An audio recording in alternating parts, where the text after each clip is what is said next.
Hello and welcome to my YouTube channel. Today we're going to work on the dragon we started about 2 or 3 weeks ago. This dragon is kind of a sluggish dragon and we're actually trying to make it more convincing right now. The idea here is a very slow and big and sluggish, like I said, animal. Our first step is adding the details to the eyes, and we're going to tackle certain parts of the dragon one by one to actually create a more convincing look.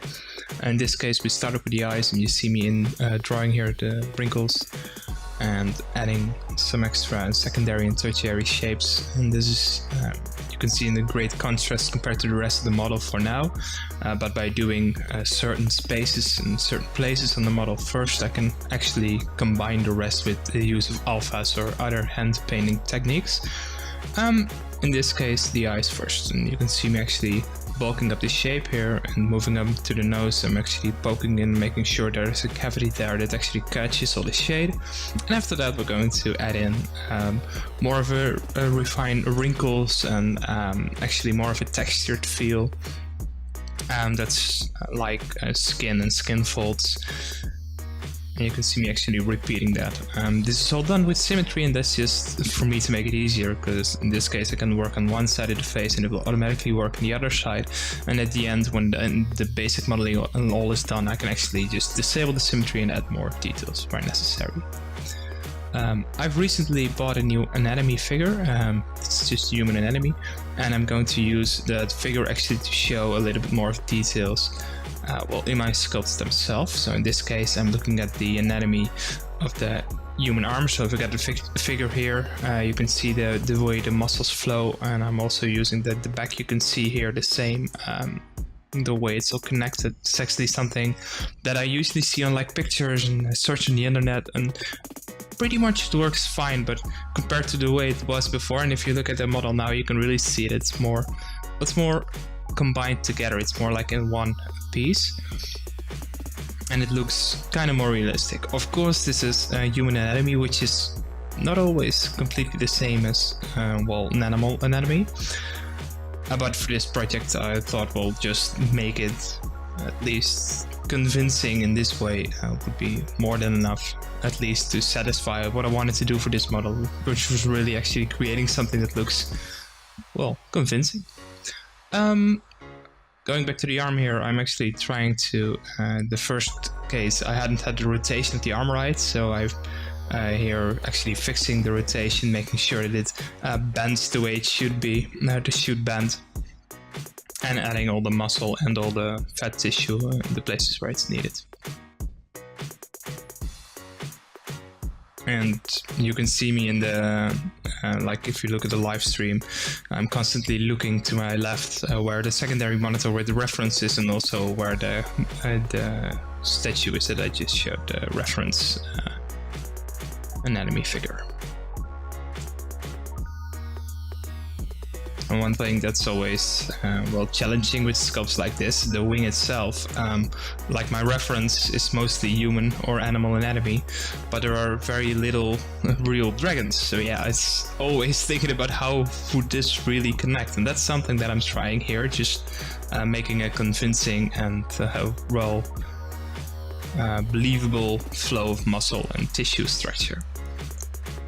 And after that's done, I can actually go back to the back and just use normal human anatomy or animal anatomy to add the details there. And the same thing goes for after the arms. We're going to do the same with the legs. But it's a bit later on. First off, we're going to add a little bit of irregularity in the head itself. Because when I made the model, it was like a low poly. I subdivided a few times and that smoothed the entire thing out, which was great for the basic shapes, but now we need that rough detail. We need to see a little bit of irregularity back into the model, and that's actually the thing that we're creating right now.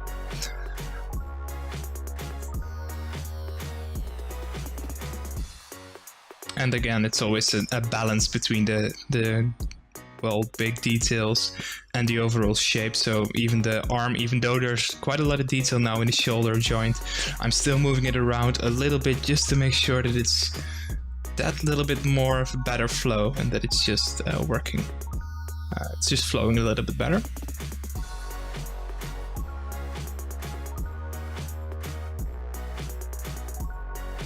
And the same goes, of course, for the mouth and the head itself. It's always just a matter of either moving the parts around or adding more details. And in this case, just like we did with the eyes and the nose, we added a little bit more detail actually to those selected pieces, and later on we will blend. We're also adding more hand-painted details and scales and more like lumps of skin and well, distorted pieces to the mouth here. More like almost like threads or like yeah, well, teared up skin or scales. And it's just to make give it more of an interesting look and give it more of a focus point. So when you're looking at the model, it's not just one thing. You can always see more, and there's always more to look at. Keeps your eye wandering, and therefore it'll make a model, in my eyes, make it look more interesting. And I'm also going around the entire mouth, and I'm doing this without the symmetry. So like I said, the first layers were all with symmetry and these second layers are without symmetry, and that's just in case I'm rendering this model from like different angles, it will be more visible. And this, what I'm doing right here, is actually adding the skin texture. I'm doing that with a surface texture, and the surface just goes around everywhere, and after that it just adds skin texture there. And after the skin texture, we're going to add a little bit more of the normal alphas, and these are just scale alphas. They're in Zbrush Central, I believe that they're from. There's just the free alphas you can download there on the Zbrush website as well. And I'm using those alphas to actually fill in the spaces between the hand-painted eyes and well, the other pieces of skin. And I'm trying, and I don't know if it's really well visible, I guess it is. I'm really adding the texture in one piece at a time. So if there's a striation of muscle, only that piece of muscle will get that amount of texture. And so if there's a smaller piece, there will be smaller scales in it. And if it's a larger piece, like in the back here, there will be a bigger piece. Therefore, the scales there will be a bit bigger. And eventually, when you look from a distance to this model, it'll actually, well, help tell that story and really make sure that there are separate spaces within the model.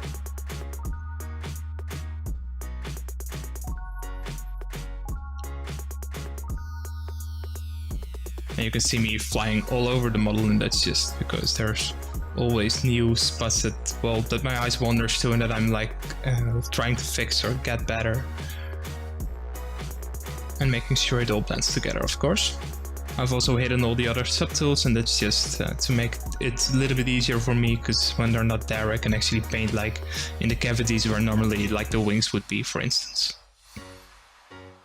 And you can see me switching to different alphas here, because this is just a regular rock alpha I've now selected, and I'm actually selecting only the back spine and, well, the bone structure that sticks out there. And by making a mask, I can actually keep track of the rest of the model and actually see the rest of the model without actually destroying or adding texture to those spaces. And now I can just take a very big alpha and stretch it out, the rock alpha, and it'll actually make it look like a more bony structure. So even though it's a rock texture, it'll make it look like more of a distorted bone structure without me doing all of the work, because most of the stuff is already done with like a trim dynamic or other brushes in the start.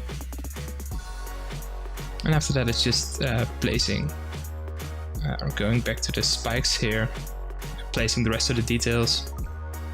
One thing to keep in mind, in the next session I've redone this part, and I'm also going to explain why I did that, but to keep it fairly simple, in this case I've added a lot of texture detail, and I've got backface masking turned off. So actually when I'm painting, it sometimes pushes through and there will be a lot of detail in these spikes. And after looking at it again, you will see that it's pretty much distorted. So in the next episode, you can also see that I'm going actually removing most of the detail in these spikes only, and just adding 1 or 2 simple layers instead of multiple layers like I'm doing now, because, well, there's also something as too much detail, and it also has to be all in balance. Like if you got one piece with extremely much details like you've seen here, and that's not gonna work if the rest of the model is a little bit low on detail, or has less detail, of course. What does work is here on the nails, when this is also with the right masking, you can actually see that it's just carved in a little bit, but it isn't distorting the entire shape as it did with the spikes. So these are perfectly fine and we can use them in all the... you can also see me doing that later on the rest of the model. For now, this is for the entire sculpt. Thank you all for watching. I'll see you next time.